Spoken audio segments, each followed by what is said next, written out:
मंत्र कहते हैं, लाल बत्ती द्रव्य से युक्त त्रयोदशी को दीपदान से सूर्य पुत्र यमराज प्रसन्न हुई। कार्तिक मास में चंद्रोदय के समय में नरक से भय जानने वाले पुरुषों को चाहिए वे तिल के तेल से स्नान करें। चतुर्थी में चंद्रोदय के समय तेल में लक्ष्मी जी निवास करती है तथा गंगाजल में जो पुरुष स्नान करते हैं वे हम लोग के दर्शन नहीं करते। स्नान करते समय पुरुष को चाहिए वह अपामार दुर्भ और चक्रमंडल को सिर के ऊपर से घुमावे। हल्के नीचे की मिट्टी सहित भटक कठैया पत्ता युक्त अपामार्ग को बार बार घुमाने से पाप से मुक्ति हो जाती है। तत्पश्चात दक्षिण की ओर मुख करके यमराज का तर्पण तिलों से सभ्य और अपसभ्य रूप से करें।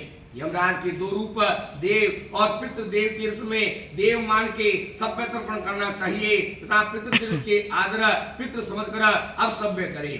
तिलों को मिलाकर एक एक के नाम के अंदर तीन तीन अंजलि देवे यमाय धर्मराजाय मृतवे अंतकाय वैसुताय कालाय सर्वृतक्षाय उदम्बराय दम्भाय नीलाय परमेटने प्रकोटराय चित्राय चित्रगुप्ताय इस प्रकार प्रत्येक नाम को पुकारें। सायंकाल को दीपक जलावे। चतुर्दशी तिथि के अंदर निम्नलिखित सभी जगहों में जाकर दीपक जलाना चाहिए। ब्रह्मा विष्णु भगवान शिव तथा दुर्गा के मंदिरों के अंदर अटारी के ऊपर, चैतन्य में, ग्राम के देवता अथवा पुराने पेड़ में, सभा में, नदी में, दीवार पर, बगीचे में, बावड़ी में, गली में, पास के जंगल के अंदर अथवा खेत के अंदर शास्त्र द्वारा प्रणत के ऐसे पुरुषों को दीप दान करने से अक्षय फल की प्राप्ति होती है। तत्पश्चात तुम्हारी कन्याओं को, शिव के भक्तों को और बंधुओं को भोजन खिलाना चाहिए। ऐसा करने से शिव लोग को प्राप्त होते हैं तथा ब्राह्मणों को दान करने से यमराज के लोग को नहीं देखते हैं। इस तरह अमावस्या के दिन सुबह उठकर स्नान आदि से निवृत्त होकर देव तथा पुरुषों की पूजा करनी चाहिए तथा नमस्कार भी करें। दिन के समय तीसरे प्रहर में श्रद्धा पूर्वक श्राद्ध करना चाहिए। कई प्रकार के अन्नों को ब्राह्मणों को खिलाना चाहिए तथा उन्हें हाथ जोड़ें। तत्पश्चात सायंकाल तुलसी ब्राह्मण मित्र देवता आदि के स्थानों में दीपक जलावे।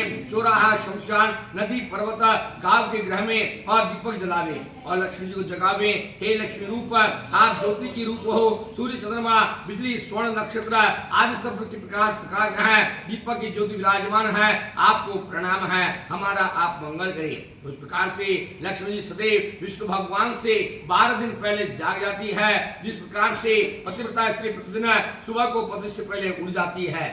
अमावस्या के दिन सब स्त्री और पुरुषों को केवल शिशु वृद्ध और रोग को छोड़कर उपवास रखना चाहिए। तथा सायंकाल को विधि पूर्वक माता लक्ष्मी का पूजन करें तब स्वयं भोजन करें।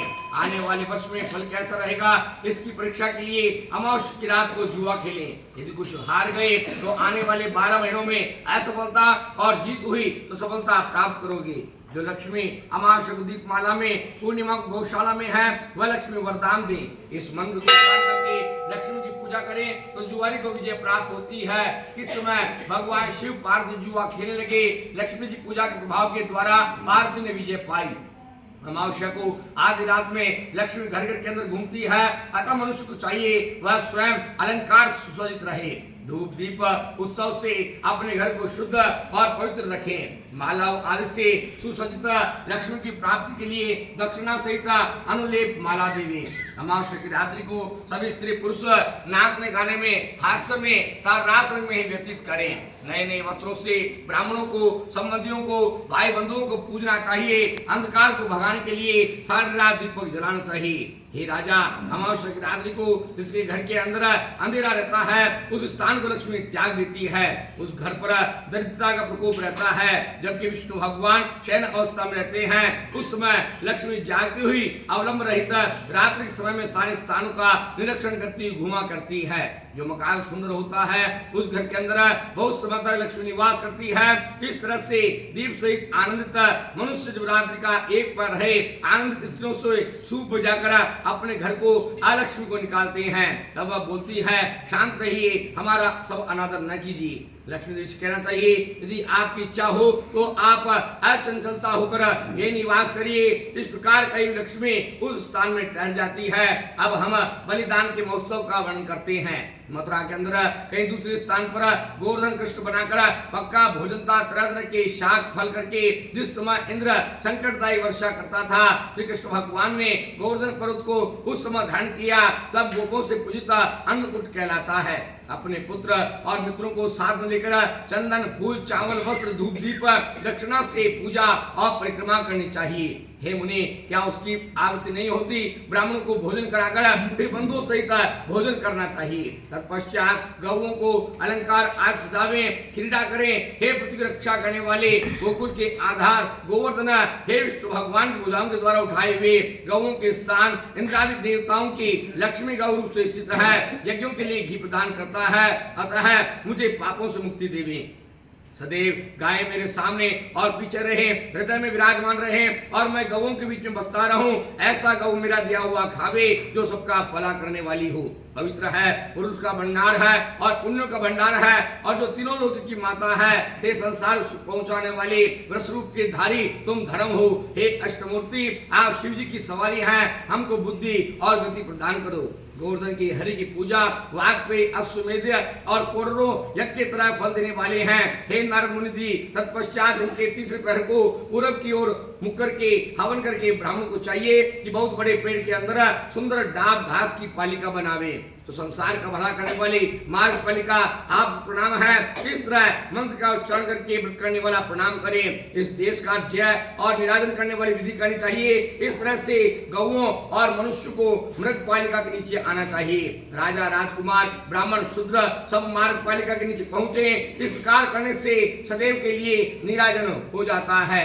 दाब और कांच की पट्टिका बनानी चाहिए। उसको एक ओर से राजकुमार हाथ में पकड़े तथा दूसरे ओर से शूद्र का लड़का थाम लेवे। बार बार हिलाता हुआ जिसमें जितनी शक्ति हो जोर लगाकर खींचे। जो विजयी होता है वह संपूर्ण वर्ष जीतता रहता है। हर्ष की हार होती है वह सारे साल हारता रहता है। यत्न से राजा या जय का चिन्ह करे। फिर शाम के समय में स्तंभ मंडल के पट में बलिदान दैत्य के स्वामी बहुत रमणीक 5 रंग में लिखना चाहिए। सब आभूषण युक्त विंध्याचल के समान कुष्मांड बाण जंघोरु भयदान युक्त और प्रसन्न मुख मुखमंडल सहित और कुंडल सहित दोनों बाहुओं की बलि की मूर्ति बनाकर विशाल मध्य सला में ग्रस्त पूजन करना चाहिए। हे दैत्य दानव बलिराज, आपको प्रणाम है। इस प्रकार से माता पिता और सगे संबंधियों और बंधुओं से उच्चारण करें। हे इंद्र शत्रु, हे देव, हे सेविन, हे विष्णु सानिध्य शोभन।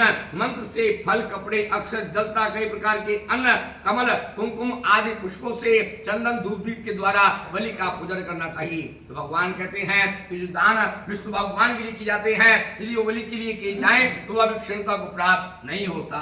बोले विष्णु भगवान की जय। श्रीमन नारायण नारायण नारायण श्रीमन नारायण नारायण नारायण भगवान नारायण